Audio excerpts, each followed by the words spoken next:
සාදරයෙන් පිළිගන්නවා Heart TV Brothers Kitchen එතට ඔබ අද මම ඔයාලට කියලා දෙනවා කිරිබත්, කහබත්, බුරියානි, පාන් වගේ ඕනම දෙයක් එක්ක කන්න පුළුවන් ඉතාමත් රසවත් සීනි සම්බලයක් පහසුවෙන් ඉක්මනින් නිවැරදිව හදාගන්නේ කොහොමද කියලා.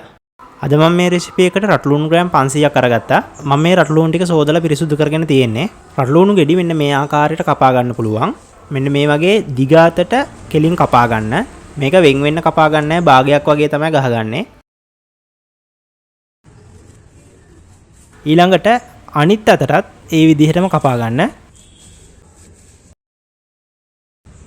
ඊළඟට මෙන්න මේ වගේ අනිත් පැත්තට තියලා කපා ගන්න. එතකොට ලූණු හරියට කොටු හැඩයට කපා ගන්න පුළුවන්. හරියට අපි සලාඩ් එකකට පළතුරු කපනකොට වගේ.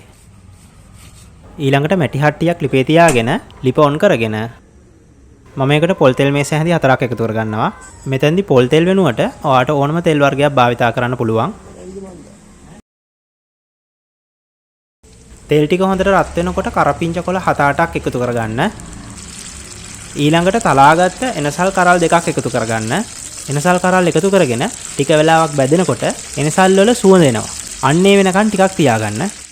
දැන් එනසල් බැදෙන සුවඳ එනවා. මේ වෙලාවේදී කපාගත්ත ලුණු ටික එකතු කරගන්න.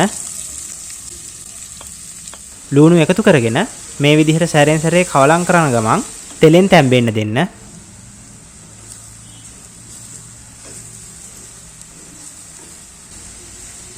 විනාඩියක් විතර ඒ විදිහට තැම්බුණාට පස්සේ නැවතත් කලවම් කරලා මැටි පියනකින් වහලා ලුණු ටික තෙලෙන් තැම්බෙන්න දෙන්න.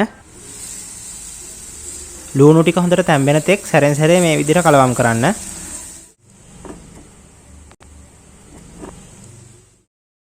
දැන් ලුණු ටික හොඳට තැම්බිලා තියෙන්නේ. මේ වෙලාවේදී උකු මිටිකිරි මේස හැඳි 5ක් අරගෙන ඒකට සියඹල ඇට 4ක් එකතු කරගන්න. සියඹල එකතු කරගෙන හොඳට දිය කරගන්න. සියඹල හොඳින් දිය වුණාට පස්සේ මේ ඇට සහ පොතු ටික ඉවත් කරගෙන තියාගන්න. මේ වෙනකොට ලුණු ටික හොඳට තැම්බිලා තියෙන්නේ. දැන් කෑලි මිරිස් කුඩු මේස හැඳි 4ක් එකතු කරගන්න. ලුණු තේ හැන්දක් එකතු කරගන්න. ලුණු සහ මිරිස් රසය අනුව එකතු කරගන්න පුළුවන්. දැන් හොඳට මේ විදිහට කලවම් කරගන්න. කලවම් කරලා ටික වෙලාවක් තෙලෙන් තැම්බෙන්න දෙන්න. මේ වෙලාවේදී ගින්දර මධ්‍යම ප්‍රමාණයේ තියාගන්න.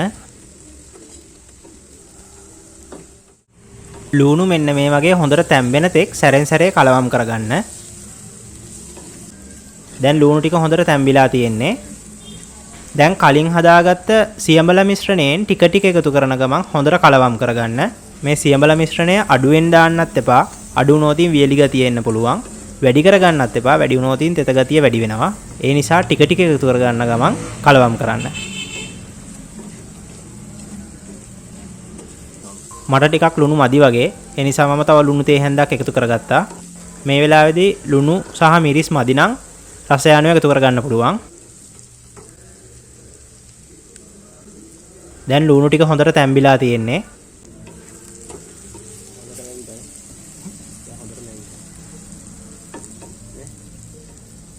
දැන් සීනි මේස හැඳි 4ක් එකතු කරගන්න. සීනි එකතු කරගෙන හොඳට දිය වෙන තෙක් මේ විදිහට කලවම් කරගන්න. මේ වෙලාවේදී ලුණු සීනි රසය අනුව එකතු කරගන්න පුළුවන්. සීනි දිය වෙලා මේ වගේ ලස්සන පැණි පාටකට එනවා. ඒ වගේ පාට වෙනස් වෙන තෙක් සැරෙන් සැරේ කලවම් කරගන්න. දැන් අපේ සීනි සම්බල හරි. දැන් මම ලිප ඔෆ් කරගන්නවා. ඉතින් ඔයත් මේ විදිහට සීනි සම්බල් හදලා බලන්න. හදලා මොනවා හරි ගැටලුවක් තියෙනම් අපිට කමෙන්ට් කරන්න. අපි ඉක්මනටම උත්තර දෙන්නම්. මේ සීනි සම්බල කිරිබත්, කහබත්, බුරියානි, ලම්ප් රයිස් වගේ ඕනම බත් වර්ගයක් එක්ක පාන් එක්ක ඉතාමත් රසවත්. ඒ වගේම මේ සීනි සම්බල එක එක ක්‍රමයකට හදන්න පුළුවන්. අපි ඒවත් ඉදිරියේදී ගේනවා. මේ වීඩියෝ එක හොඳ නම් යාළුවන්ට බලන්න ෂෙයා කරන්න කියලාත් මතක් කරනවා. ඔයාලට අවශ්‍ය අලුත් රෙසිපි තියෙනවා නම් ඒකත් කමෙන්ට් කරන්න. අපේ YouTube channel එක subscribe කරන්න. අපේ Facebook page එක, TikTok page එක, Instagram page එක follow කරන්න කියලාත් මතක් කරනවා. අපි මේ වීඩියෝ ගේන්නම්. ඔයා හදන සීනි සම්බලේ ෆොටෝ එකක් අපේ Facebook page එකේ post කරන්න. අපිව like කරන්න, comment කරන්න, share කරන්න. මේ වගේ රසවත් වෙනස් අලුත් වීඩියෝ එකකින් නැවතත් හමුවෙමු. ස්තුතියි.